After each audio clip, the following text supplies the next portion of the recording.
After the Pull the Video series, where I take all of the comic books that I read for the current comic book week and I share my thoughts with you guys. If you love daily comic book content, if you love me helping you make decisions on what comic books to buy, you came to the right place. And guys, if you also like exclusive variant comic book covers, why don't you check out mutantbeavercomics.com. They have over 4,000 exclusive variants in their store.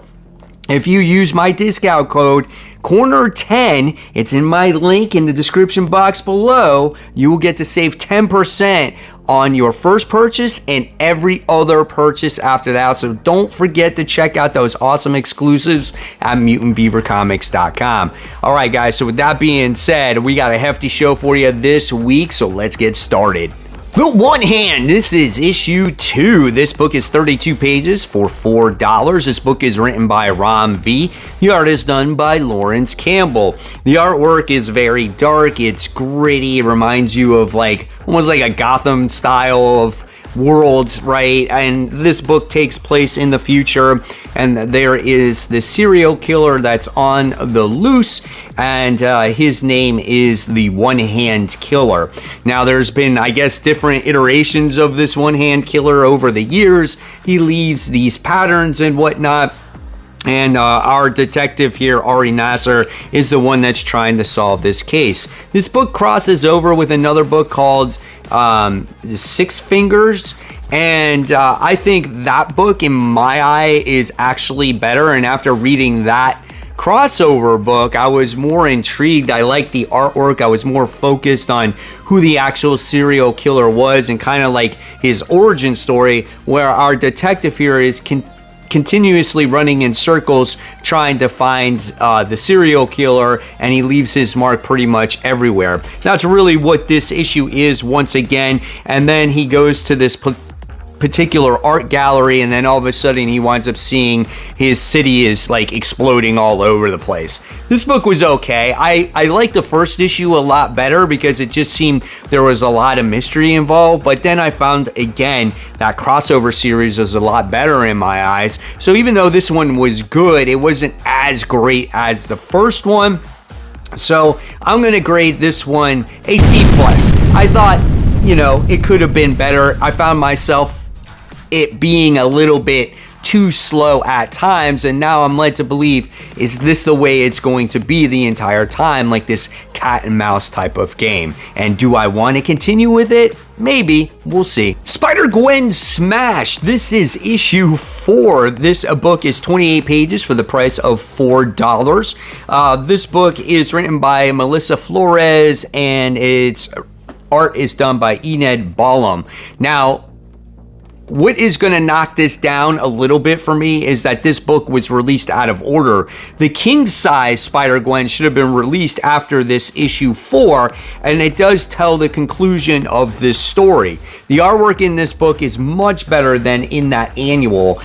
We get to see Mary Jane as Carnage in this world, and she's much more menacing looking. She's much more evil looking. And when you read this issue, it makes more sense why in the king size annual she's not as evil and whatnot, right? So this book just kind of wraps things up real quickly. It was just Dazzler fighting Mary Jane the whole entire time. And then what happens is Bruce Banner, who's the stalker of Dazzler, winds up becoming the Hulk in this issue. And instead of the Hulk being angry and mad, he has this opposite effect where when he's the Hulk, he's actually good, and when he's Banner, he's actually bad. Kind of weird. And he kind of contains the Carnage symbiote within Mary Jane, and that's why it's not as evil in the king size annual if you read that already. But again, the artwork in this one is much better than in that annual. So this story wound up wrapping up really quickly as Mary Jane became the Carnage symbiote and became real evil and uncontrollable. Within the same book, she's already, hey, I'm Mary Jane and I can kind of control this and kind of can't type of situation. I still like this one better than the annual, but again, being that it was out of order released, it really messed up the flow of the story here. So at the end of the day, if I gotta rate the whole series together, I'm gonna give it also a C+. Action Comics, this is issue 1063, 36 pages for the price of $5. This one is written by Jason Aaron and the art is done by John Timms. If you're looking for an action issue, this was definitely it, as we got to see the conclusion of Superman battling Bizarro with Bizarro Joker by his side. What do you get when you get a Bizarro Joker? You get a nice, calm, and tame Joker who listens to reason and gives Superman advice on how to beat this version of the Joker, which was kind of wild, right? There was a lot of repetitive fighting in this whole issue. I felt like the first issue was the best for me, because I was like, oh, you could go anywhere with this type of story. And what you wind up getting is a really long and drawn out fight. I love the artwork. The artwork is gorgeous in this book, but I would have loved to just a little bit more in-depth plot of, like, I don't know, how the city was I guess acting as Bizarro people and things like that, instead of so much focus on the battle of Superman and Bizarro.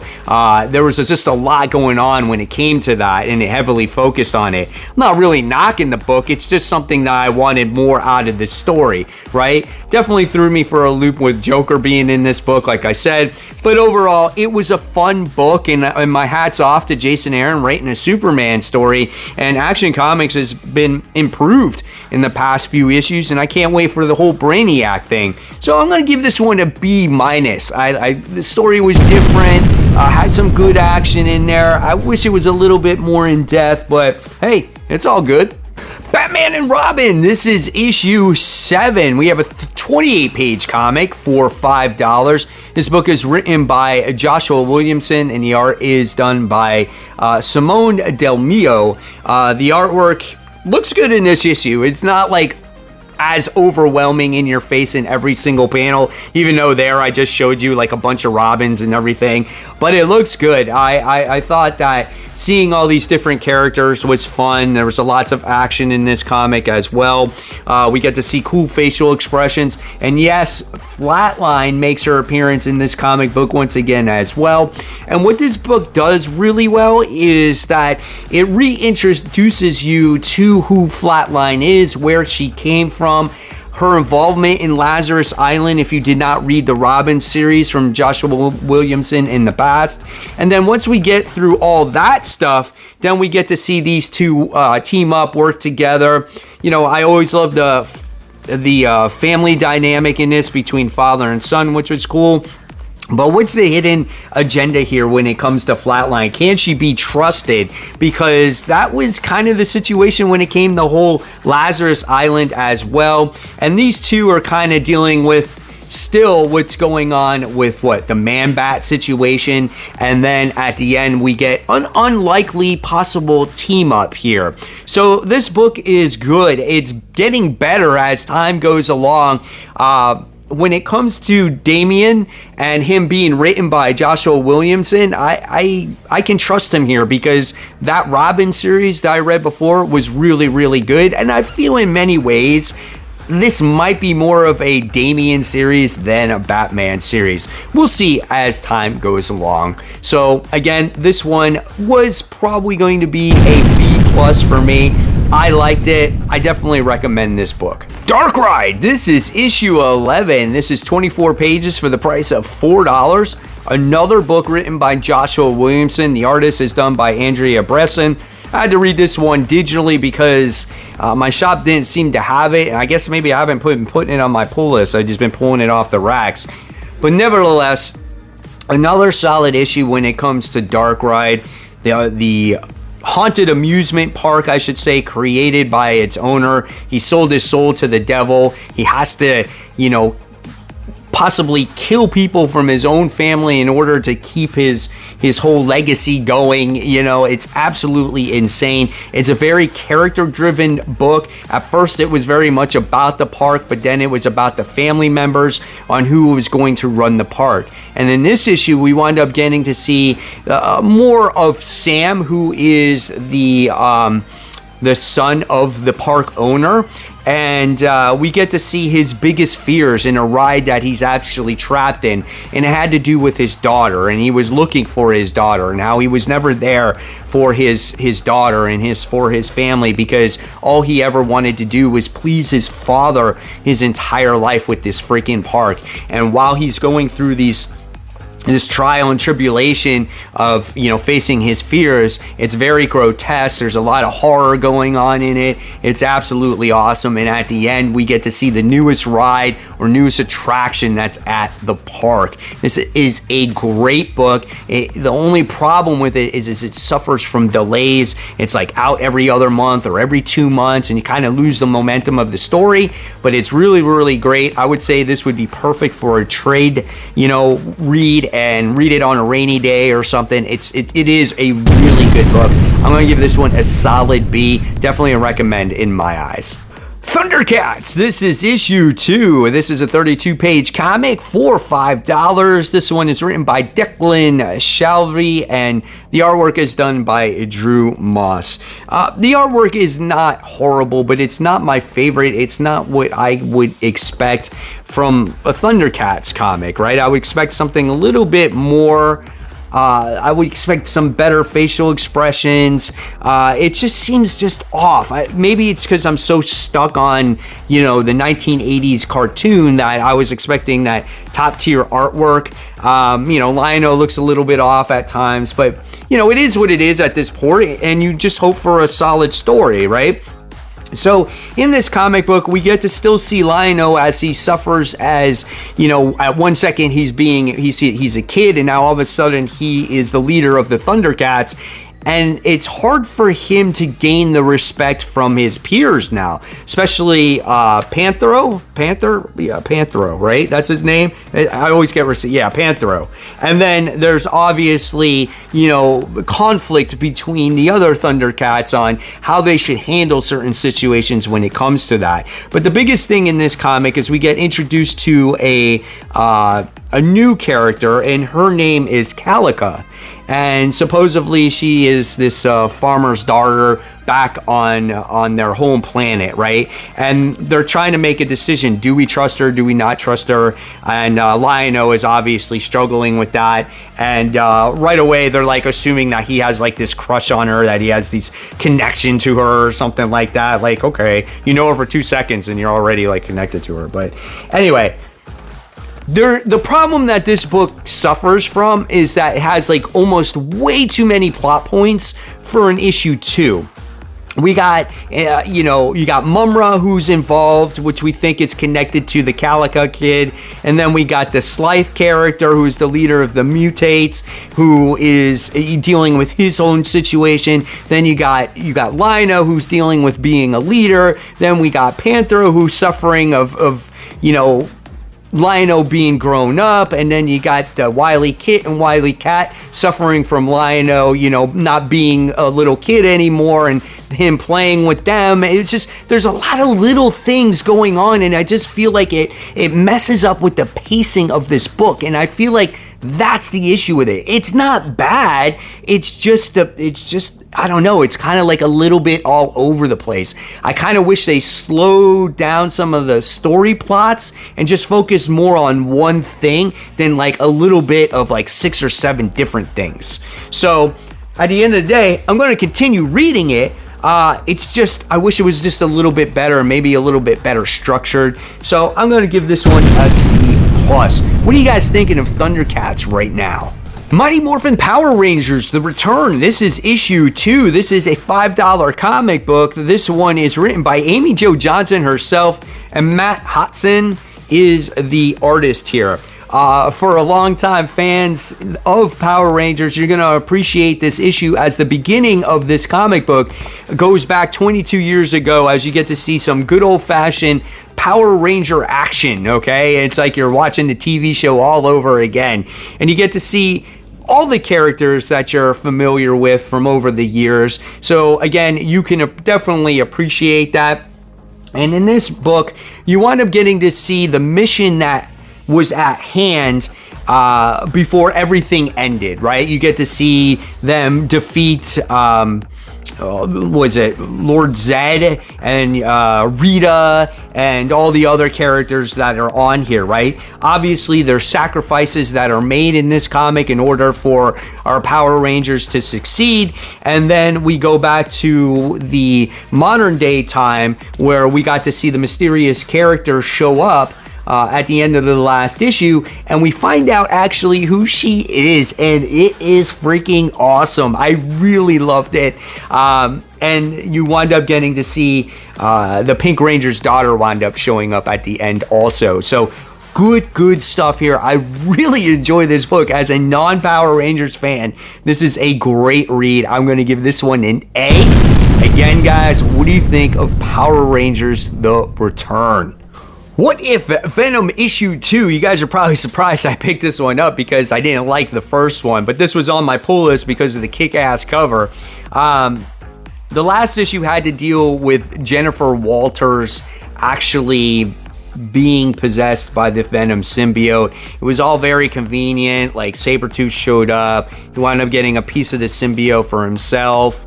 And then he happens to meet up with Wolverine in a bar, and he's hunting down Wolverine. This book is 28 pages. This one is $5. This book is written by, let me see if I can find it here, Jeremy Holt, and the art is Tandem. God, I don't even know. The artwork's all right. I mean, listen, if you just want to read a book that has Sabretooth and freaking Wolverine fighting it in it, you know, just go ahead and read the Wolverine book right now. Don't read this book. I mean, seriously, there is some decent action in this comic book, and if you like seeing Wolverine get possessed by a freaking, you know, symbiote, yeah, go at it. But this book is so far from like a what if book. It's not even funny. It has no like implications on the world. It's not like it's like what if this happened, you know, like a major storyline, right? This is just like, what if he gets possessed by a freaking symbiote? Like, how does he deal with it, right? And just the way he overcomes being a symbiote is just awkward. He, like, breaks through it, you know, not like it's, like look at that. It's not like the symbiote ate him and he busts through like that. In this page right here, this book is so stupid. It doesn't even make any sense.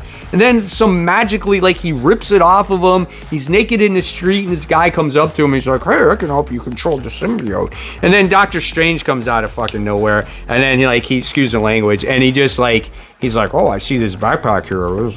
This is so dumb. This book's an F. Like, totally sucks. If you just want to see some fighting for no apparent reason, that's what this book is. If you want a cool cover, hey, spend the money for that. But story-wise, this fails in so many levels. I gotta make sure I don't buy the next one.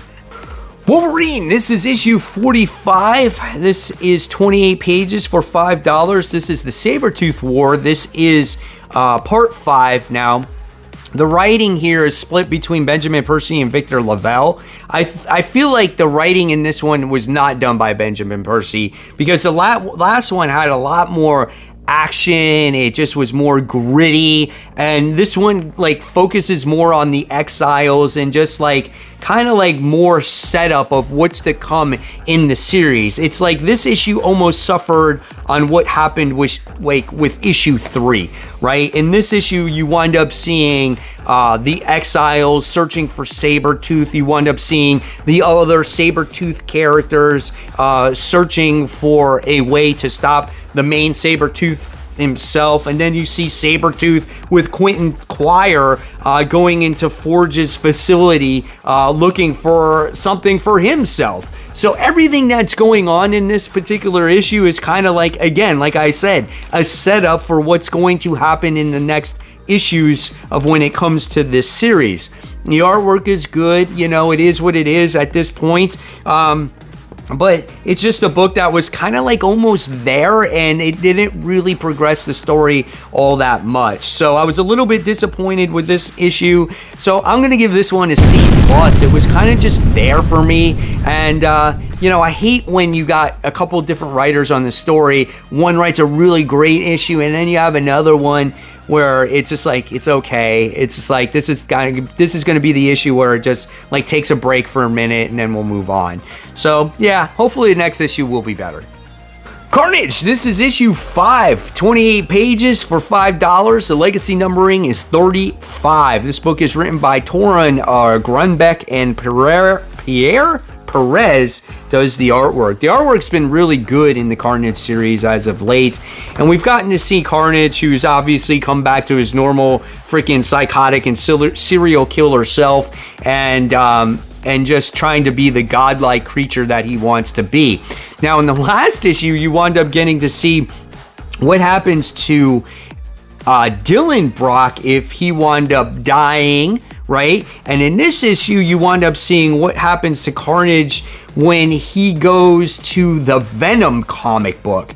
And when I was reading this comic, I was kind of like, did I read this story before? Did I pick up this book already? Is this really a new issue? It has to, because it's on the new release schedule. And so I was reading it, and I'm sitting there second guessing myself 1,000 times while reading this. And then by the time I wound up getting to the end of this issue, I'm like, oh, this is a story of just a different point of view. This is like, I guess maybe Carnage's point of view when he comes up and he gets resurrected, because you find out what happens with him when he gets resurrected again in the Venom storyline. I'm not a huge fan of stories like that, and it's just like all it does sometimes is it makes me more confused. I'm like, is this happening in Carnage? Is this happening in freaking in Venom? Is this a story I read before? Like it just like it kind of like blows my mind a little bit, you know? Yeah, I mean, it's cool, it's good artwork, it's different. I just want to see where the story actually goes. But yeah, you know, at the end of the day, I'm gonna give this one a C+. You know, I paid like $5 for this comic book that I mostly already read, but overall, the Carnage series is a fun read. Black Widow and Hawkeye. This is issue 1. This is a 40-page comic for $5. Our writer here is Stephanie Phillips, and Paolo Villanelli is the artist here. Now, I picked up this book because the last book that Stephanie Phillips wrote was Cap Wolf, and I really enjoyed that book. I thought she had a good handle of Captain America, the horror elements in it, and I wanted to see what she did with Clint Barton and Natasha Romanoff in here. Now, once you read this book, you're going to realize that the symbiote is still very much alive in Natasha's body, and she uses it obviously to her advantage, and it does give it that little creepy and horrific tone to it, as she uses like her symbiote to create like little black widows to go over her prey and things like that. So I thought that was kind of cool, right? And what this book is this book kind of goes backwards in time, because Clint is accused of an assassination, and we get to see Natasha kind of going back and meeting up with Bobby, you know, Mockingbird, which I thought was kind of cool. Haven't seen her in a little while. And the character interactions were really a lot of fun. And with Natasha and Clint, you know, meeting up again, that was cool. And again, it was just in your face. It was explosive action, and we got to see if Clint actually did do this assassination or not. So overall, this book was a great read. I really enjoyed it. I'm going to give this one a B+. I can't wait for the next issue. Ultimate Black Panther. This is issue 2. This is a 28-page comic for $5, written by Brian Hill. The art is done by Stefano Caselli. The artwork is good. I love the coloring. The facial expressions are really good. We get to see just like what's tugging at T'Chilla's mind with going into war and protecting his people, and there's possibly a traitor at hand when it comes to the people within his kingdom, and they're fighting this war, and we wind up getting to see the Black Panther visit, I don't know, I forgot these particular people, but they wind up saying that you have this person of light in your life, and you're going to get an heir to your kingdom. And he's like, oh my god, he's like, I'm going to get a son. And it was pretty cool, and I'm not going to spoil it, but the ending kind of tells you who that person particularly is, and it kind of goes back to Black Panther comics a while back. You probably guessed it, or obviously if you read it, you know who I'm talking about at this point. So when I saw that ending, I was like, oh damn. And then I want to know who the spy is within their ranks, who is kind of giving them the intel on, you know, how to infiltrate Wakanda and stuff. Another solid read from the Ultimate Universe. This is probably my favorite Black Panther book of all time. I haven't read a lot of Black Panther, but I'm very intrigued on what's to happen. This one was an A- for me. I can't wait for the next issue. The Amazing Spider-Man. This is issue 45. The gang war is freaking over, and we can finally move on from that bullshit. The legacy numbering here is 939, 28 pages, $5. The book is written by Zeb Wells. The art is done by Carmen Carnero. Isn't every Spider-Man comic book better without John Romita Jr. on it? The artwork is nice. It's refreshing to see normal artwork on Amazing Spider-Man again. We actually get a full-page spread with him sticking to a wall, which I don't think that could happen in JRJR's artwork right now. We get to see a little bit of Norman Osborn in this comic as well, which he's been completely absent from the gang war. Same like Felicia. Characters that you would expect to be there were not there. We get to see Mary Jane as Jackpot, as these two are working with each other in this comic book. This book was actually pretty good. What happens in this comic is we wind up seeing something that's obviously tied to what's going on in the whole X-Men line, where we got to see Mary Jane's aunt as she is suffering from the effects of the mutant drug, right? Orchis wind up putting something in the drugs where it triggers them to be crazy, insane, causing bad things, right? And so what Spider-Man does is he gives her the antidote to become back to normal once again. We wind up getting to see a reuniting with Peter Parker and Norman Osborn on what's going on with the company. Peter wanting to resign, working for Norman, but Norman was like, you show up when you want, I'll pay your salary whenever. No indications of Green Goblin at this point in time. We got to see Flint Marko in his comic book, right? The Sandman. So we got to see a lot of different people in this comic book. So I thought this was a much improved comic. So I'm going to give this one a B-. Not 100% great, but it still was much better with the better art and the next story possibly going towards the Sinister Six and just a story with Norman. Just everything about it is better. And my big thing about Spider-Man is when it's not an event, it just seems to be a better comic. I feel like Zeb Wells writes better individual issues or short story arcs than these stupid events. So we'll see where it goes from here. Avengers Twilight. This is issue 4. Guys, this one's written by Chip Zdarsky. The art is done by Daniel Acuna. It's a 36-page comic for $5. The artwork in this comic is absolutely awesome, man. I really enjoy it. All the action scenes, especially in the beginning of this comic, where we get to see Thor make his debut. A lot of action in there. And then things start to slow down in this comic book as our team starts to regroup, helps the injured. Just a lot of fun when you're reading this comic, right? And they recover Tony Stark's head. And Tony Stark is still alive, and he creates obviously a new armor for himself. What would you expect in the comic? It's that red armor that I think we saw on previous covers here, and we get to see him right there.